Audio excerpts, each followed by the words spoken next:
Paper pattern पर सिलाई अभ्यास भाग 1। पेपर पैटर्न पर अभ्यास करने से सिलाई की सटीकता और नियंत्रण में सुधार होता है, जिससे आप हाथ की स्थिरता और गति में सटीकता विकसित कर सकते हैं।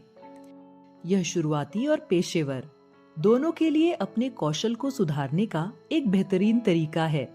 पेपर पैटर्न पर अभ्यास करने से आपका आत्मविश्वास बढ़ेगा और विभिन्न प्रकार के कपड़े पर सिलाई कैसे की जाती है, इसकी समझ का भी विकास होगा। इस अभ्यास से आपको मशीन की सेटिंग के बारे में पता चलेगा। प्रोजेक्ट पर काम करते समय गलतियां कम होगी, आपके काम में पेशेवरता आएगी और काम की गुणवत्ता बढ़ेगी। पेपर पैटर्न पर सिलाई का अभ्यास करने के लिए कुछ जरूरी चीजों की जरूरत होती है। आइए जाने कि इसके लिए कौन कौन सी सामग्री चाहिए, जिनके नाम नीचे दिए गए हैं। A4 या चार्ट पेपर, पेंसिल और प्रिंटेड डिजाइन, सिलाई मशीन, स्केल और पेन। पेपर पैटर्न पर सिलाई करते समय ध्यान रखने योग्य बातें। सिलाई मशीन पर पूरा नियंत्रण बनाए रखें ताकि सिलाई साफ और सटीक हो। मशीन को धीरे धीरे चलाएं और सुई की दिशा पर ध्यान दें। लाइन के ठीक ऊपर सुई चलाने का लगातार अभ्यास करें। हर अभ्यास के बाद अपनी सिलाई को ध्यान से देखें और यह समझें कि किन किन हिस्सों में सुधार की जरूरत है। धैर्य रखें और नियमित रूप से अभ्यास करते रहें ताकि कौशल में निखार आए। पेपर पर मशीन से सिलाई का अभ्यास कैसे करें? सबसे पहले पेपर पैटर्न और डिजाइन का चयन करें। A4 या किसी भी आकार का सादा पेपर लें।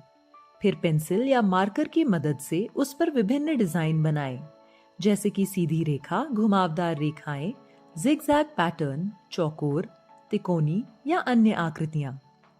सिलाई मशीन में धागा न डालें और शुरुआत में बिना धागे के अभ्यास करें। सिलाई मशीन की सेटिंग मशीन के प्रकार और मॉडल पर निर्भर करती है, लेकिन यहाँ कुछ आम सेटिंग के बारे में बताया जा रहा है जिसे सिलाई करते समय आपको ध्यान रखना होगा। पेपर पर सिलाई, सुई और सेटिंग टिप्स। नंबर 17x10 या 80x12 की सुई पेपर के लिए सबसे बेहतर मानी जाती है। ये सुइयां पतली होती हैं, लेकिन इतनी मजबूत होती हैं कि पेपर को बिना फाड़े सिल सकें। यदि सुई बहुत मोटी हो, जैसे 90 या 100 नंबर, तो ये पेपर को फाड़ सकती है या उसमें बड़े छेद कर सकती है। अब पेपर पर सिलाई की लंबाई पर ध्यान दें।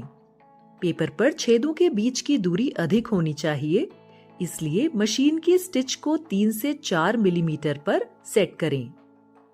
बहुत छोटा स्टिच पेपर को फाड़ सकता है। पेपर पर स्लो स्पीड पर सिलाई करें।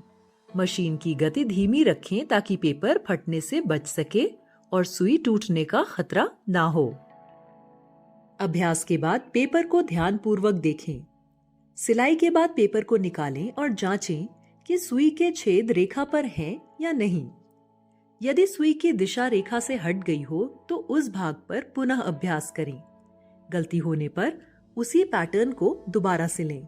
सारांश: इस वीडियो में हमने जाना कि पेपर पैटर्न पर सिलाई का अभ्यास कैसे सिलाई की सटीकता, नियंत्रण और आत्मविश्वास बढ़ाने में मदद करता है। हमने यह भी समझा कि शुरुआत आसान डिजाइनों से करनी चाहिए, मशीन की गति धीमी रखनी चाहिए और हर अभ्यास के बाद अपने काम की समीक्षा करना जरूरी है। पेपर पर सिलाई करते समय मशीन की सेटिंग और सावधानी क्यों जरूरी है, यह भी जाना। अब आपके लिए एक काम, पेपर पर सिलाई की प्रैक्टिस करें। जो स्टेप आप करते हैं उन्हें जरूर नोट करें। तो अब आपने जाना कि पेपर पर सिलाई कैसे की जाती है। पेपर पैटर्न पर सिलाई अभ्यास भाग 2। इस वीडियो में हम जानेंगे कि अलग अलग डिजाइनों और आकृतियों पर सिलाई कैसे करें।